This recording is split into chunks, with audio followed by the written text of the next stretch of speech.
ಇವಾಗ ಪರ್ಸೆಂಟೇಜ್ ಅಂದ್ರೇನು ಅಂತ ಹೇಳ್ತೀನಿ. ಪರ್ಸೆಂಟೇಜ್ ಅಂದ್ರೇನು ಅಂದರೆ 100 ಭಾಗಗಳು.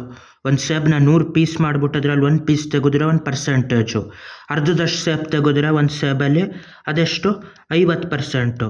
ಅದೇ ಥರ 4 ಪೀಸ್ ಮಾಡಿಬಿಟ್ಟು ಕಾಲು ಭಾಗ ತೆಗೆದ್ರೆ ಅದರಲ್ಲಿ ಅದೆಷ್ಟು ಪರ್ಸೆಂಟ್ ಆಗಿರ್ತದೆ, ಅದು 25%. ಪರ್ಸೆಂಟ್ ಅಂದರೆ 100 ಭಾಗ. 100 ಭಾಗಗಳು ಮಾಡಿಬಿಟ್ಟು ಅದರಲ್ಲಿ ಎಷ್ಟು ಭಾಗ ತೆಗೆದೆ ಅಂತ. 100 ಜನ ಇರ್ತಾರೆ ಒಂದು ಗುಂಪಲ್ಲಿ. 1% ಅಂದರೆ ಒಬ್ಬ, 2% ಅಂದರೆ ಇಬ್ಬರು ಆ 100 ಜನದಲ್ಲಿ, 5% ಅಂದರೆ 5 ಜನ ಆ 100ರಲ್ಲಿ. ಅದೇ ಥರ 500 ರೂಪಾಯಿ ಇರ್ತದೆ. 500 ರೂಪಾಯಿಲಿ 5% ಅಷ್ಟು ಎಕ್ಸ್ಟ್ರಾ ದುಡ್ಡು ಸಿಕ್ಕೈತೆ ಅಂತಾರೆ. ಯಾವಾಗ ಪರ್ಸೆಂಟ್ ಅಂದರೆ ಹೆಂಗೆ ಕಂಡುಹಿಡಿಯೋದು? 5%. ಫಸ್ಟು ಪರ್ಸೆಂಟೇಜ್ ಎಷ್ಟು ಅಂತ ಕಂಡುಹಿಡಿಯಬೇಕು. 500ನ 100 ಭಾಗಗಳಾಗಿ ಮಾಡಬೇಕು. 100 ಭಾಗಗಳಾಗಿ ಮಾಡಿದಾಗ ಎಷ್ಟಾಗಿರ್ತದೆ? 10 ಭಾಗ ಮಾಡಿದಾಗ ಒಂದೊಂದು ಭಾಗ 50 ಆಯ್ತದೆ. ಮತ್ತು ಒಂದೊಂದರಲ್ಲಿ 10 ಭಾಗ ಮಾಡಿದ್ರೆ 100 ಭಾಗ ಆಯ್ತದೆ. 5 ಆಯ್ತದೆ. ಅಲ್ಲಿಗೆ 5 ರೂಪಾಯಿ 1% ಆಗಿರ್ತದೆ. ಅದೇ ಥರ 2% ಅಂದರೆ ಎಷ್ಟಾಯ್ತದೆ? 2% ಅಂದರೆ 10 ರೂಪಾಯಿ ಆಗಿರ್ತದೆ. ಯಾಕಂದರೆ 500ನ 100 ಭಾಗಗಳು ಮಾಡಿದಾಗ 5 ರೂಪಾಯಿದು 100 ಭಾಗಗಳಾಯ್ತದೆ. ಅದರಲ್ಲಿ ಒಂದು ಭಾಗ 1%, 2 ಭಾಗ ತೆಗೆದ್ರೆ 2% 10 ರೂಪಾಯಿ. 5% ಅಂದರೆ 5 ಭಾಗ. 5ರದ್ದು 5 ಸತಿ ಹಾಕಬೇಕು. 5 5ಲಿ 25 ಇಲ್ಲ, 5 5 10, ಇನ್ನು 5 5 10 5 25 ರೂಪಾಯಿ ಆಗಿರ್ತದೆ. ಅದು 5%. 500 ರೂಪಾಯಿಗೆ 5% ಬಂತು ಅಂದರೆ 5 ರೂಪಾಯಿ ಅಷ್ಟು. ಈಗ 600 ಮಾರ್ಕ್ಸ್ ಇರ್ತದೆ ಎಕ್ಸಾಮಲ್ಲಿ. 600 ಮಾರ್ಕ್ಸ್ಗಳು ಅಂತಿದ್ದಾಗ ಅದು 100 ಭಾಗ ಮಾಡಬೇಕು. 100 ಭಾಗ ಹೊಡೆದಾಗ ಏನಾಯ್ತದೆ? 600ನ 100 ಭಾಗಗಳು ಹೊಡೆದಾಗ ಒಂದೊಂದು ಭಾಗಗಳು 100 ಪೀಸ್ಗಳು ಮಾಡಿದಾಗ ಒಂದೊಂದು ಭಾಗಗಳು 6 ಮಾರ್ಕ್ ಆಗಿರ್ತದೆ. ಅದೇ ಥರ ಇವಂದು 85%, ಇನ್ನೊಬ್ಬಂದು 86% ಅಂದ್ರೇನು? ಇವನಿಗಿಂತ 6 ಮಾರ್ಕ್ಸ್ ಅವನು ಜಾಸ್ತಿ ತೆಗೆದಿರ್ತಾನೆ. ಅದೇ ಥರ ಯಾರೋ ಒಬ್ಬ ಬರೀ ಇಡೀ ಇದರಲ್ಲಿ 15% ತೆಗೆದಿರ್ತಾನೆ. ಅಲ್ಲಿಗೆಷ್ಟು 6 ಮಾರ್ಕ್ಸು ಅಂದರೆ 1% ಒಂದೊಂದು ಭಾಗ ಅಂತ 15 ತೆಗೆದಿರ್ತಾನೆ.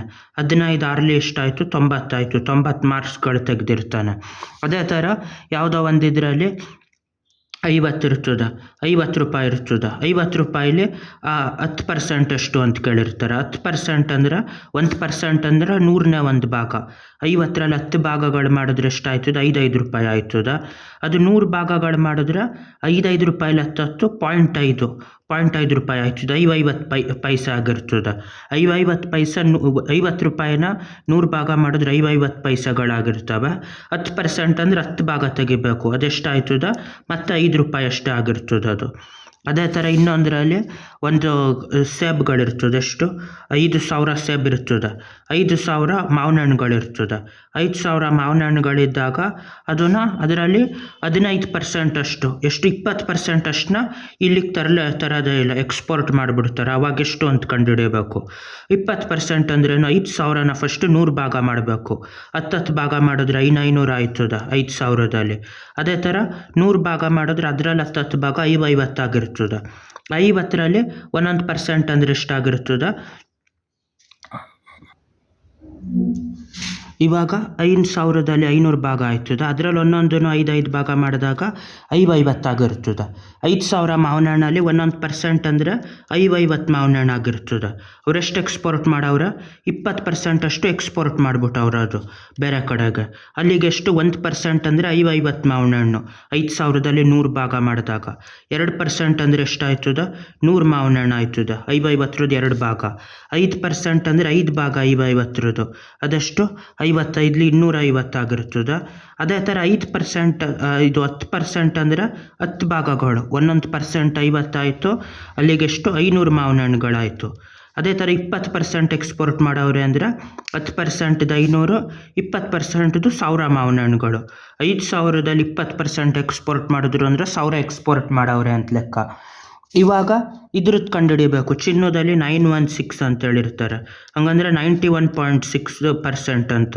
ಯಾಕೆ ಹಿಂಗೆ ಹೇಳ್ತಾರೆ ಅಂದರೆ 100 ಗ್ರಾಮ್ ಚಿನ್ನ ಇದ್ದರೆ ಅದರಲ್ಲಿ ಭಾಗ ಮಾಡ್ತಾರೆ. 1 ಗ್ರಾಮು 1% ಆಗಿರ್ತದೆ. ಆ ಥರ 91.6 ಗ್ರಾಮಷ್ಟು ಚಿನ್ನ ಇರ್ತದೆ. ಇನ್ನು ಮಿಕ್ಕಿದ್ದು ಬೇರೆ ಯಾವುದಾದ್ರೂ ಇರ್ತದೆ, ಕಂಚು ಏನಾದರೂ ಹಾಕಿರ್ತಾರೆ. ಅದೇ ಥರ ಬೆಳ್ಳಿಲೂ ಇದು ಮಾಡಿರ್ತಾರೆ. ಮಿಕ್ಕಿದ್ದು ಯಾವ ಥರ? 50% ಅಷ್ಟು ಬೆಳ್ಳಿ ಐತೆ ಯಾವುದೋ ಒಂದು ಮಿಕ್ಸ್ ಆಗಿರೋದ್ರಲ್ಲಿ ಅಂದರೆ ಅದು ಒಂದು 100 ಗ್ರಾಮ್ ಇದ್ದರೆ ಅದರಲ್ಲಿ 50 ಗ್ರಾಮಷ್ಟು ಬೆಳ್ಳಿ ಇರ್ತದೆ.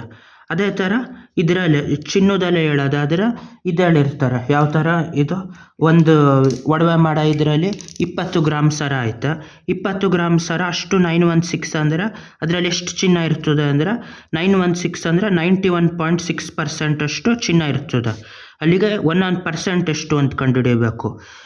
20 ಗ್ರಾಮ್ನ ಇದು ನಾವು ಡಿವೈಡ್ ಮಾಡಬೇಕು. ಯಾವ ಥರ 20 ಗ್ರಾಮ್ನ 100 ಭಾಗ ಮಾಡಬೇಕು. 10 ಭಾಗ ಮಾಡಿದ್ರೆ 2 ಗ್ರಾಮ್ ಆಯ್ತದೆ, 100 ಭಾಗ ಮಾಡಿದ್ರೆ 0.2 ಗ್ರಾಮ್ ಆಗಿರ್ತದೆ.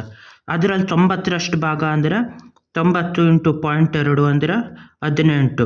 ಒಂದು 18 1.6ಗೆ 18.28 ಆಗಿರ್ತದೆ. 18.2 ಗ್ರಾಮ್ ಅಷ್ಟು ಚಿನ್ನ ಆಗಿರ್ತದೆ. ಇನ್ನು ಮಿಕ್ಕಿದು ಬೇರೆ ಇದಾಗಿರ್ತದೆ.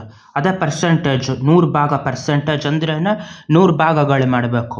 ಗೊತ್ತಾಗದೇ ಇದ್ದರೆ ಯಾವ ನಂಬರ್ಗೆ ಪರ್ಸೆಂಟೇಜ್ ಕೇಳಿರ್ತಾರೋ ಅದು 100 ಪೀಸ್ ಮಾಡಿಬಿಟ್ಟು ಒಂದು ಪೀಸ್ ಎಷ್ಟು ಬರ್ತದೆ ಅಂತ ಕಂಡುಹಿಡಿಯಬೇಕು. ಅದನ್ನ ಆಮೇಲೆ 5%, 10%, 15, 20, 25 ಎಷ್ಟು ಪರ್ಸೆಂಟ್ ಆದರೂ ಮಾಡ್ಬೋದು. ಕೆಲವರು 500% ಅಂತ ಕೇಳ್ತಾರೆ. 500% ಸಿಂಪಲ್ಲು, ಅದು 5ರಷ್ಟು ಆಯ್ತದ. ಯಾಕೆಂದರೆ 100 ಜನದಲ್ಲಿ 1% ಅಂದ್ರೆ ಒಬ್ಬ, 2% ಅಂದ್ರೆ ಇಬ್ಬರು, 100% ಅಂದರೆ ಪೂರ್ತಿ 100 ಜನ. 500% ಅಂದರೆ ಒಂದು ಭಾಗನ 500 ಸತಿ ಹಾಕಬೇಕು, 500 ಜನ ಆಗಿರ್ತಾರೆ. ಅದೇ ಥರ ಜಾಸ್ತಿ ಪರ್ಸೆಂಟ್ ಮಾಡಿದಾಗ ಇರೋ ನಂಬರ್ಗಿಂತ ಎಷ್ಟೋ ಜಾಸ್ತಿ ಆಗಿರ್ತದೆ. ಬಾಯ್.